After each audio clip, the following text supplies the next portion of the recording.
Digital banking का है जमाना, टाइम है बचाना। डिजिटल बैंकिंग है आसान, करो चाहे कोई भुगतान, एनी टाइम एनीवेयर, सेफ है, फास्ट है, हर पेमेंट उंगलियों पे सेट है। लेन देन के हैं ऑप्शंस कई, IMPS, NEFT, UPI भी। 24 घंटे करते ये काम, पेमेंट आसान और रहे आराम। RBI कहता है जानकार बनिए, सतर्क रहिए।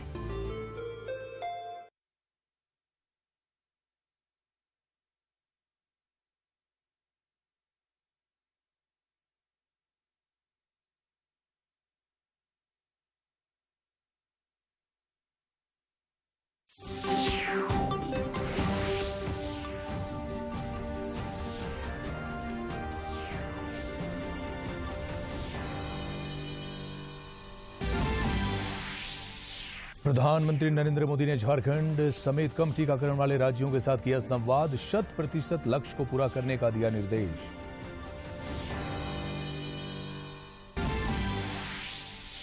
राज्य में प्रतिदिन 3 लाख लोगों को कोरोना रोधी टीकाकरण का लक्ष्य, आज से हर घर दस्तक टीकाकरण अभियान की शुरुआत।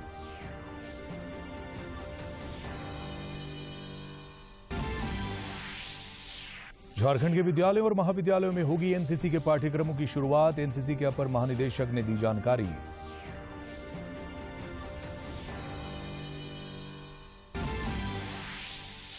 और दीपों का त्योहार दिवाली को लेकर बाजारों में लौटी रौनक, पटाखे और मिठाई की दुकानों पर खरीदारों की उमड़ी भीड़।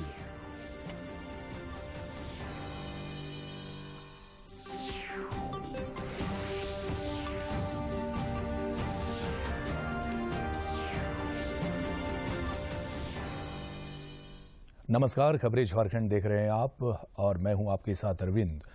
तो देश ने कोविड टीकाकरण अभियान की शुरुआत कर दी है। अभियान के अंतर्गत 100 करोड़ टीका लगाने का लक्ष्य हासिल कर इतिहास रच दिया है। इस महत्वपूर्ण कार्य में योगदान करने वाले चिकित्सकों, नर्सों और अन्य स्वास्थ्यकर्मियों का दूरदर्शन अभिनंदन करता है। इसके साथ ही हम आपको सतर्क भी करना चाहते हैं कि कोविड अभी समाप्त नहीं हुआ है। आप सभी से हमारी अपील है कि यथाशीघ्र दोनों टीके लगवा लें और अन्य लोगों को भी टीके लगवाने के लिए प्रेरित करें। त्योहारों के समय कृपया इन 3 आसान उपायों का पालन करें। मास्क लगाएं, 2 गज की सुरक्षित दूरी बनाए रखें, बार बार हाथ धोएं और चेहरा भी साफ रखें। कोविड से संबंधित जानकारी और मार्गदर्शन के लिए राष्ट्रीय हेल्पलाइन काम कर रही है। इसके नंबर हैं 0112978046 और 1075। इसके अलावा राज्य हेल्पलाइन नंबर भी काम कर रहा है, 104 डायल कर समस्या का त्वरित समाधान लिया जा सकता है। तो प्रधानमंत्री नरेंद्र मोदी ने आज कम वैक्सीनेशन वाले झारखंड समेत देशभर के 48 जिलों के वैक्सीनेशन की समीक्षा की। इस दौरान जिलों के उपायुक्तों के अलावा कई राज्यों के मुख्यमंत्री भी शामिल हुए।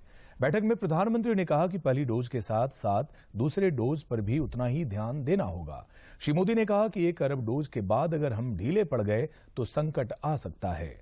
हमारे यहां कहा जाता है कि बीमारी और दुश्मन को कभी कम नहीं आंकना चाहिए, उसे आखिर तक हमें लड़ना चाहिए।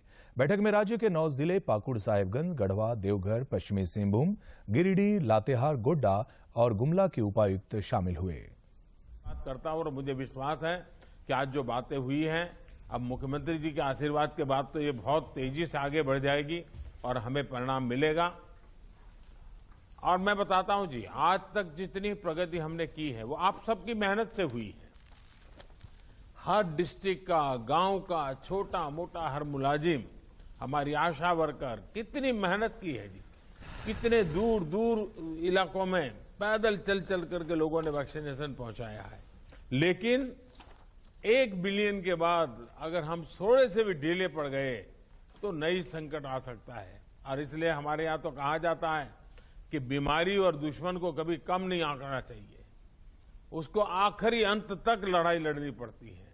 और इसलिए मैं चाहूंगा कि हमें थोड़ा सा भी ढीलापन लाने नहीं देना है।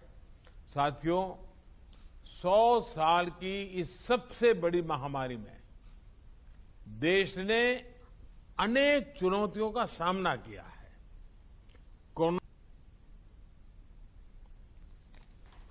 प्रधानमंत्री ने कोरोना के दौरान अग्रणी भूमिका निभाने वाली आशा कार्यकर्ताओं और अन्य टीकाकरण योद्धाओं को संबोधित करते हुए कहा कि देश को इस मुकाम तक पहुंचाने में इन कार्यकर्ताओं का योगदान महत्वपूर्ण है। कोरोना से देश की लड़ाई में एक खास बात ये रही कि हमने नए नए समाधान खोजे, इनोवेटिव तरीके आजमाए और हर इलाके में लोगों ने अपने दिमाग से नई नई चीजें की है। आपको भी अपने अपने जिलों में वैक्सीनेशन बढ़ाने के लिए नए नए इनोवेटिव तरीके पर और ज्यादा काम करना ही होगा। नया तरीका, नया उत्साह, नई टेक्निक, ये इसमें जान भरती रहेगी। आपको ये भी याद रखना होगा कि देश के जिन राज्यों ने 100% पहली डोज का पड़ाव पूरा किया है, उनमें भी कई जगहों पर अलग अलग तरह की चुनौतियां रही है। कहीं भौगोलिक परिस्थितियों की वजह से मुश्किल आई, तो कहीं साधन संसाधनों की चुनौती रही, लेकिन ये जिले इन चुनौतियों को पार करते ही आगे निकले हैं। वैक्सीनेशन से जुड़ा कई महीने का एक्सपीरियंस हम सबके पास है। हमने बहुत कुछ सीखा है और एक अननोन एनिमी से कैसे लड़ा जा सकता है, ये हमारे छोटे छोटे आशा वर्कर ने भी सीख लिया है। अब आपके माइक्रो स्ट्रेटेजी बदलाते हुए आगे चलना है। अब हम राज्य का हिसाब, जिले का हिसाब उसको भूल जाए। हम हर गांव में भी मोहल्ला, उसमें भी वो 4 घर बाकी रह गए तो 4 घर, बारीकी की तरह हम जितना जाएंगे हम परिणाम प्राप्त करेंगे। राज्य सरकार ने प्रत्येक दिन 3 लाख लोगों को कोरोना रोधी टीका लगाने का लक्ष्य निर्धारित किया। इसी क्रम में सभी जिलों में आज से घर घर दस्तक अभियान की शुरुआत की गई। अभियान के तहत सुदूर दुर्गम एवं पहाड़ी क्षेत्रों में स्वास्थ्यकर्मी घर घर जाकर लोगों को टीका लगाएंगे। इस सिलसिले में केयर इंडिया के सहयोग से कुल 60 टीका एक्सप्रेस वाहन का संचालन प्रारंभ किया जा रहा है। इसके तहत पाकुड़, गोड्डा, साहिबगंज सहित कई अन्य जिलों में टीकाकरण एक्सप्रेस के द्वारा टीका देने का कार्य संचालित किया जा रहा है।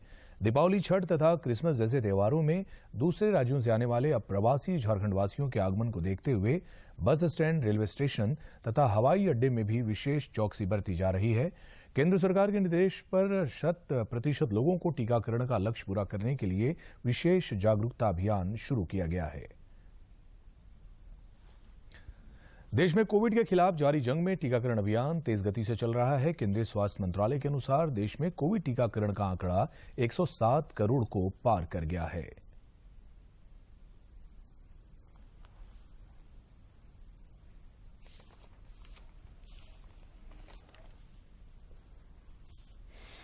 तो देश में पिछले 24 घंटे के दौरान कोविड-19 के 11,923 नए मामले सामने आए हैं। इस दौरान 14,159 संक्रमित स्वस्थ भी हुए हैं।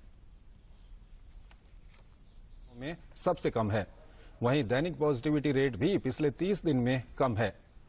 देश भर में बीते दिन कोरोना संक्रमण के 11,903 मामले दर्ज किए गए। वहीं पिछले 24 घंटों में 14,159 मरीज उपचार करवाकर स्वस्थ हो चुके हैं, जिसके बाद देश में रिकवरी रेट बढ़कर 98.22% हो गया है।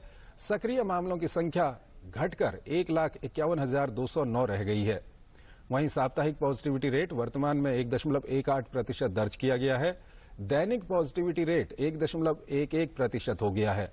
देश में कोरोना संक्रमण की जांच क्षमता में काफी वृद्धि हुई है। देश भर में अब तक कुल 61 करोड़ 12 लाख से अधिक कोरोना नमूनों का परीक्षण किया गया।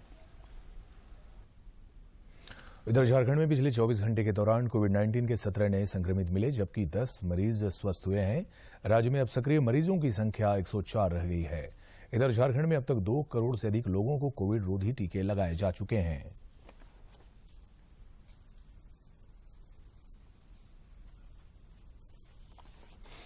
देवघर के उपायुक्त मंजूनाथ भजंत्री ने कोविड टीकाकरण के 100% लक्ष्य को पूरा करने को लेकर अधिकारियों के साथ समीक्षा बैठक की और आवश्यक दिशा निर्देश भी दिए। इस मौके पर उपायुक्त ने टीकाकरण की धीमी गति पर नाराजगी जताते हुए अधिकारियों को फटकार भी लगाई और कहा कि संबंधित अधिकारी बेहतर समन्वय स्थापित कर 100% लोगों को टीका लगाने के लिए काम करें। उन्होंने प्रखंडों में टीकाकरण की गति को तेज करने का भी निर्देश दिया। केंद्रीय रसायन एवं उर्वरक मंत्री मनसुख मंडाविया ने कहा है कि यूरिया और डीएपी जैसे उर्वरकों की पर्याप्त मात्रा में आपूर्ति होगी। उन्होंने नवंबर माह के लिए उर्वरकों की उपलब्धता की अधिकारियों के साथ समीक्षा की और कहा कि उर्वरकों की उपलब्धता राज्यों और केंद्र शासित प्रदेशों की मांग से अधिक रहेगी। श्री मांडविया ने किसानों से अनुरोध किया कि वे अफवाहों के आधार पर उर्वरकों की जमाखोरी न करें और डीएपी समेत उपज के लिए पोषक तत्वों की मांग से अधिक आपूर्ति की जाएगी। इसके साथ ही उन्होंने किसानों से अपील करते हुए कहा कि उर्वरक की कमी की अफवाहों पर कतई ध्यान न दें और इसकी जमाखोरी न करें। मांडविया ने राज्य सरकारों से कहा कि उर्वरकों की जमाखोरी और कालाबाजारी करने वाले लोगों के खिलाफ सख्त कदम उठाए जाने चाहिए। देश में उर्वरकों की कमी होने की खबरों को अफवाह करार देते हुए मांडविया ने कहा कि विभाग ने नवंबर महीने के लिए 76 लाख टन यूरिया उपलब्ध कराने की योजना बनाई है। वहीं राज्यों की ओर से इस संबंध में आई मांग करीब 41 लाख टन है। उन्होंने कहा कि केंद्र सरकार नवंबर महीने में उर्वरकों की आवश्यकता से अधिक आपूर्ति करने जा रही है। तो राज्य के स्कूलों और कॉलेजों में एनसीसी के नए पाठ्यक्रमों की शुरुआत की जाएगी। इसके लिए राज्य सरकार की अनुमति भी प्राप्त हो चुकी है। बिहार झारखंड एनसीसी निदेशालय के अपर महानिदेशक मेजर जनरल एम इंदिरा बालन ने रांची में पत्रकारों से बातचीत में इस आशय की जानकारी दी। तो उन्होंने इस मौके पर कहा कि एनसीसी के द्वारा कैडेट्स प्रशिक्षण में कई तरह के बदलाव किए गए हैं, जिसमें नई शिक्षा पद्धति के अनुरूप विश्वविद्यालय में विषय के तौर पर कार्यान्वयन किया गया है।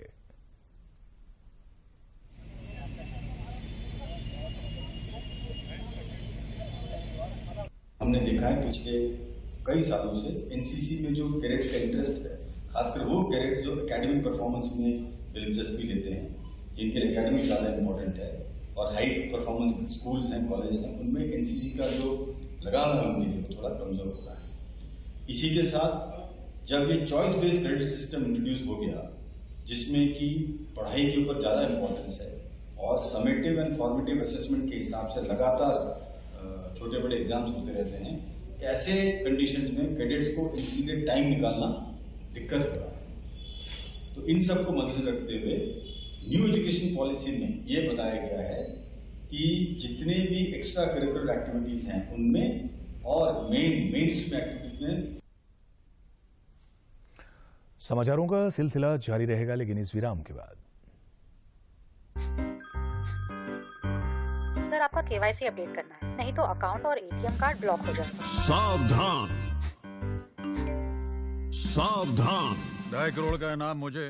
देखिए, अनजाने कॉल्स, फर्जी ईमेल्स, लिंक्स और जाली ऐप से अपना पिन, ओटीपी, पासवर्ड कभी भी किसी के साथ शेयर न करें। आप रहेंगे सावधान तो नहीं होगा नुकसान।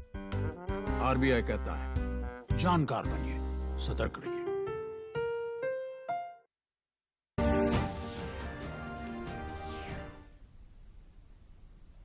विराम के बाद पुनः आपका स्वागत है। तो प्रधानमंत्री नरेंद्र मोदी 5 नवंबर को उत्तराखंड में स्थित केदारनाथ का दौरा करेंगे। इस दौरान श्री मोदी केदारनाथ में पूजा अर्चना करने के बाद आदि शंकराचार्य समाधि का भी उद्घाटन करेंगे। यात्रा के दौरान आदि शंकराचार्य की प्रतिमा का अनावरण करेंगे। इस दौरान वह जनता को करीब 200 करोड़ से अधिक की पुनर्निर्माण और विकास परियोजनाओं की सौगात देंगे। इसके साथ ही पीएम मोदी केदारनाथ में 150 करोड़ रुपए की पुनर्निर्माण और विकास परियोजनाओं की आधारशिला भी रखेंगे। केदारनाथ से प्रधानमंत्री का लगाव किसी से छुपा नहीं है। केदारनाथ की इन घटाओं में उन्होंने कई साल तपस्या की है। 2013 में जब केदारनाथ में आपदा आई थी तो उस समय प्रधानमंत्री नरेंद्र मोदी गुजरात के मुख्यमंत्री थे। आपदा का ऐसा भीषण रूप देखकर उनका मन द्रवित हो उठा। तत्काल उन्होंने उत्तराखंड राज्य की वित्तीय मदद के साथ ही केदारनाथ धाम के पुनर्निर्माण का प्रस्ताव उत्तराखंड सरकार के सामने रखा। प्रस्ताव को राज्य सरकार ने मान भी लिया, लेकिन केंद्र सरकार के हस्तक्षेप के बाद उत्तराखंड सरकार ने मुख्यमंत्री मोदी के इस प्रस्ताव को स्वीकार नहीं किया। 2017 में जब प्रधानमंत्री केदारनाथ के दर्शन करने आए, उन्होंने इस बात का खुद जिक्र किया था। गुजरात सरकार को और गुजरात को केदारनाथ के पुनर्निर्माण का काम दे दीजिए। जैसा देशवासियों का सपना होगा मैं पूरा कर दूंगा। जब कमरे में हम बैठे थे तब उस समय के मुख्यमंत्री सहमत हो गए, सारे अफसर सहमत हो गए। उन्होंने कहा अच्छा है मोदी जी को अगर गुजरात की जिम्मेवारी लेता है। और मैंने खुशी में आकर के बाहर निकल करके मीडिया के सामने भी मेरा संकल्प व्यक्त किया था। अचानक टीवी पे खबर आ गई कि मोदी अब केदारनाथ के पुनर्निर्माण की जिम्मेवारी ले रहा है। केंद्रीय सांस्कृतिक मंत्रालय की पहल पर पहली बार देश के सभी 12 ज्योतिर्लिंगों में से एक पर सारी जगहों पर सांस्कृतिक कार्यक्रम का आयोजन होगा और लोग अपनी समृद्ध सांस्कृतिक विरासत से रूबरू भी होंगे। देश की धार्मिक परंपराओं में विभिन्न स्थानों पर स्थापित ज्योतिर्लिंगों का अपना अलग ही महत्व है। भारतीय इतिहास में यह पहली बार होने वाला है जब देश के सभी 12 ज्योतिर्लिंगों पर एक साथ कार्यक्रमों का आयोजन होगा। इस आयोजन की सर्वत्र सराहना भी हो रही है। जो माननीय प्रधानमंत्री नरेंद्र भाई दामोदर भाई मोदी केदारनाथ में शंकराचार्य जी के मूर्ति का अनावरण कर रहे हैं, यह सनातन धर्मावलंबियों के लिए बहुत ही खुशहाली की बात है। दरअसल देश के सभी ज्योतिर्लिंगों का अपना एक अलग ही महत्व है। सांस्कृतिक कार्यक्रमों की यह पहल केंद्रीय सांस्कृतिक मंत्रालय ने की है। प्रधानमंत्री नरेंद्र मोदी केदारनाथ में 5 नवंबर को आदि शंकराचार्य की प्रतिमा का अनावरण भी करेंगे। इस पुनीत मौके पर सभी ज्योतिर्लिंग स्थल पर सांस्कृतिक कार्यक्रम का आयोजन होगा। इसी क्रम में देवघर में भजन कीर्तन के साथ शिव तांडव की प्रस्तुति होगी। इसकी तैयारी भी जोरों शोरों से चल रही है। केंद्रीय सांस्कृतिक मंत्रालय ने सांस्कृतिक कार्यक्रम को सफल बनाने की जिम्मेवारी सभी क्षेत्रीय केंद्रों को सौंपी है। पूर्वी क्षेत्र सांस्कृतिक कोलकाता को बाबा वैद्यनाथ ज्योतिर्लिंग और पूरी ज्योतिष पीठ में आयोजन करने का जिम्मा मिला है। कि आदि गुरु शंकराचार्य यहाँ तो आए हुए हैं, वो तो यहाँ उनका तो पदचाप पड़ा हुआ है, तो जो आए हुए हैं उनका तो, और जो जिन्होंने 12 ज्योतिर्लिंग का वर्णन करके बताया कि कौन कहाँ है, किस क्षेत्र में है, तो ऐसे महापुरुष का तो हर ज्योतिर्लिंग में मूर्ति का अनावरण होना चाहिए। देवघर में संध्या आरती के बाद बाबा वैद्यनाथ मंदिर परिसर में ही सांस्कृतिक कार्यक्रम होगा। इसमें भजन कीर्तन के साथ साथ शिव तांडव का भी मंचन होना है। इसे देवघर के कलाकार संजीव परिहस्त प्रस्तुत करेंगे। इस मौके पर लोगों का मानना है कि इस तरह के आयोजन से लोग न केवल अपनी सांस्कृतिक विरासत से रूबरू होंगे, बल्कि देश में कश्मीर से कन्याकुमारी तक भक्ति की रसधारा भी प्रवाहित होगी। केंद्रीय शिक्षा राज्य मंत्री अन्नपूर्णा देवी ने दिवाली का त्यौहार आपसी भाईचारे और सौहार्दपूर्ण वातावरण में मनाने की अपील की है। उन्होंने अपने संसदीय क्षेत्र कोडरमा में परियोजना बालिका उच्च विद्यालय के विद्यार्थियों को धनतेरस और दीपावली के अवसर पर शुभकामनाएं दी। इस दौरान उन्होंने बच्चों को चॉकलेट और मिठाइयां भी बांटी और बच्चों के द्वारा बनाई गई रंगोली का अवलोकन किया और उनका उत्साहवर्धन भी किया। कार्यक्रम में स्थानीय विधायक डॉक्टर नीरा यादव भी उपस्थित थीं। रांची स्थित सेंट्रल कोलफील्ड्स लिमिटेड मुख्यालय दरभंगा हाउस में आज सतर्कता जागरूकता सप्ताह के समापन समारोह का आयोजन किया गया। समारोह में वीके श्रीवास्तव, एसके गुमास्ते, निदेशक तकनीकी एके सिंह विजिलेंस तथा आकाशवाणी के गणमान्य अतिथियों ने हिस्सा लिया। समारोह में आकाशवाणी और सीसीएल के संयुक्त तत्वाधान में खेले गए विभिन्न प्रतियोगिताओं के विजेताओं को इनाम भी दिया गया।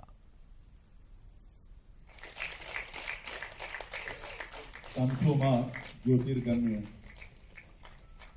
अस्तोमा अपनी साहब की सीईओ साहब मेरे ऑफिस में बैठ के इतनी भूरी भूरी प्रशंसा की है कि साहब मैं लगता है कि वहां के माय सीबीओ ने विजिलेंस के अंतर्गत ही सीसीएल मुख्यालय में वेबिनार का आयोजन किया गया। इसमें सभी क्षेत्रों एवं मुख्यालयों को मिलाकर लगभग 500 लोगों ने पार्टिसिपेट किया। इस वेबिनार में रिवाइज डीओपी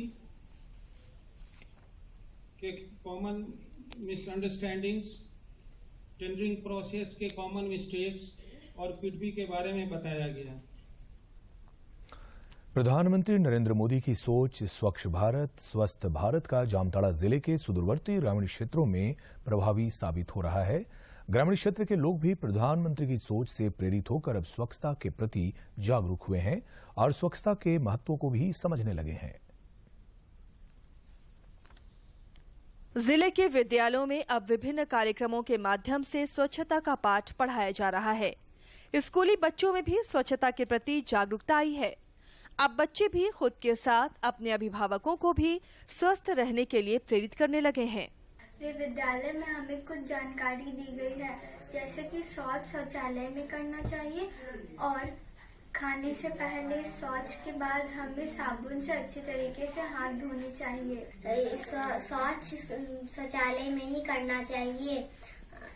शौच के बाद हमें अच्छी तरह साबुन से हाथ धोना चाहिए। शौच के लिए शौचालय का प्रयोग और शौच के बाद और भोजन से पहले साबुन से हाथों को अच्छी तरह से धोने के तरीकों की जानकारी दी जा रही है।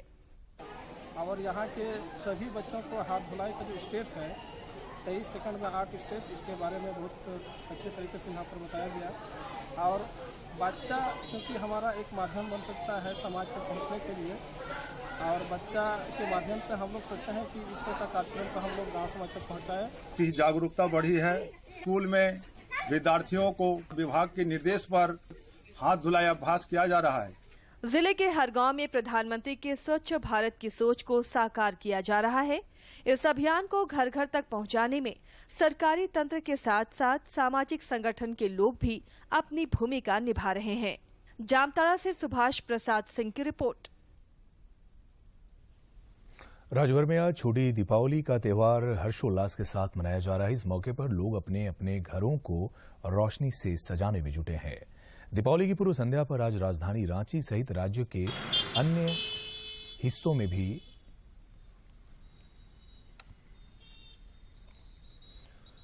तो आपको बता दें कि रांची सहित राज्य के अन्य हिस्सों में भी मिठाई और पटाखे की दुकान पर ग्राहकों की लंबी कतारें देखी जा रही है। हालांकि जिला प्रशासन की ओर से सुरक्षा के पुख्ता इंतजाम किए गए हैं। प्रशासन के द्वारा निर्धारित समय सीमा के अंदर पटाखे छोड़ने की अनुमति दी गई है।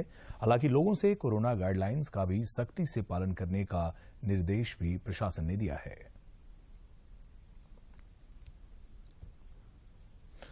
तो रांची महानगर काली पूजा समिति के एक प्रतिनिधिमंडल ने आज वित्त मंत्री रामेश्वर उरांव से मुलाकात की और उन्हें सम्मानित किया। इस मौके पर श्री उरांव ने पूजा समिति के सदस्यों को राज्य सरकार के द्वारा जारी दिशा निर्देशों के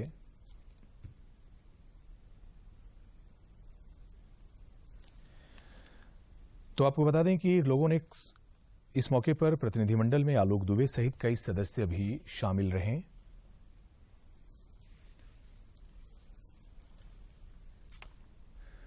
राष्ट्रीय स्वयंसेवक संघ आरएसएस के सर प्रांत कार्यवाह राकेश लाल ने बांग्लादेश में हिंदुओं पर पिछले दिनों हुए हमले की निंदा की है।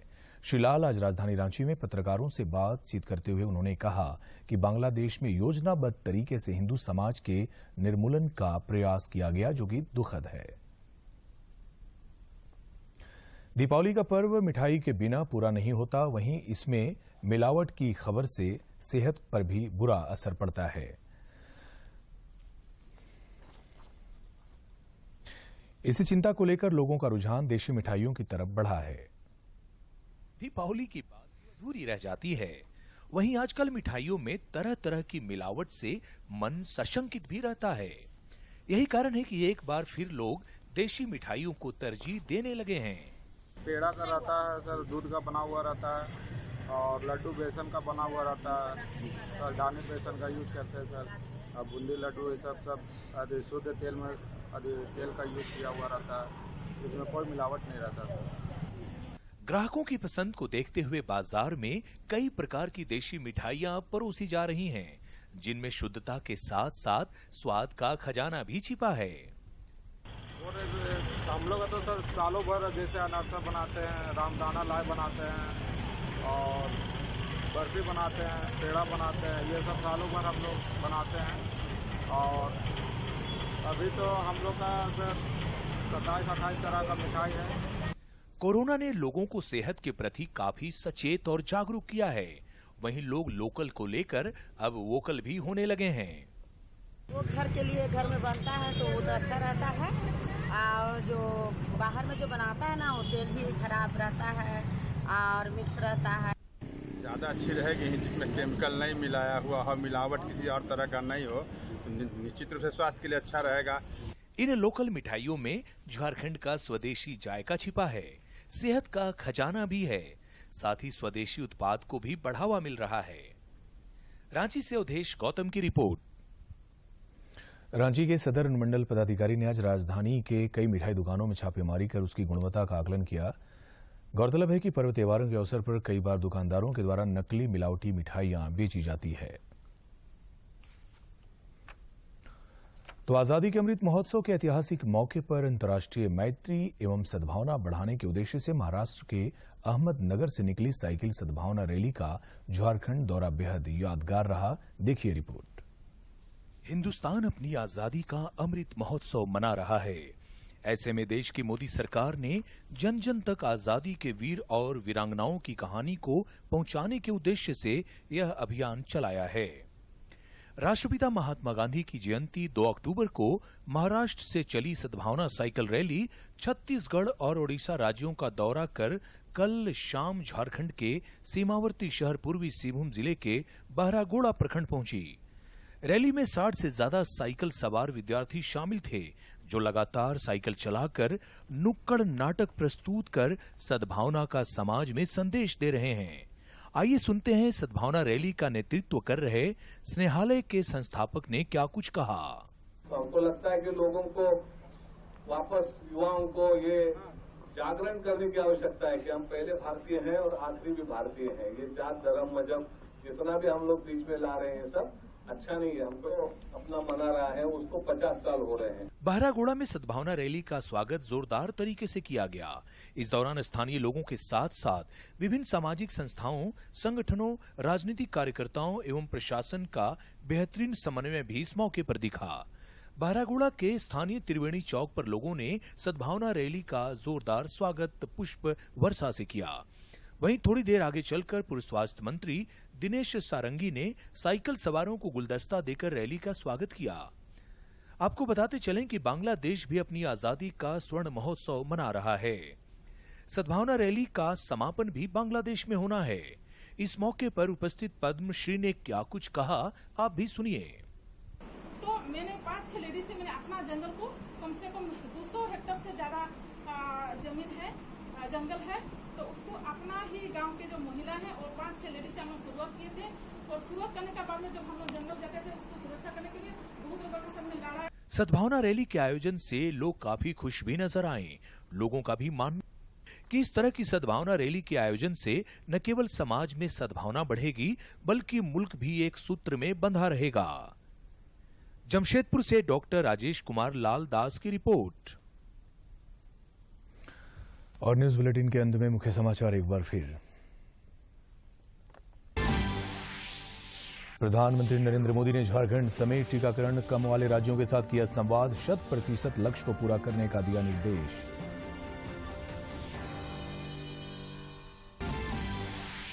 राज्य में प्रतिदिन 3 लाख लोगों को कोरोना रोधी टीकाकरण का लक्ष्य, आज से हर घर 10 तक टीकाकरण अभियान की शुरुआत।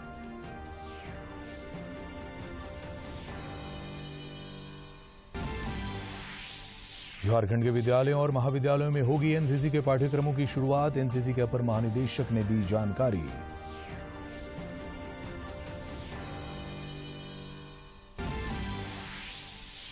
और दीपों का त्यौहार दिवाली को लेकर बाजारों में लौटी रौनक, पटाखे की मिठाई दुकानों पर खरीदारों की उमड़ी भीड़।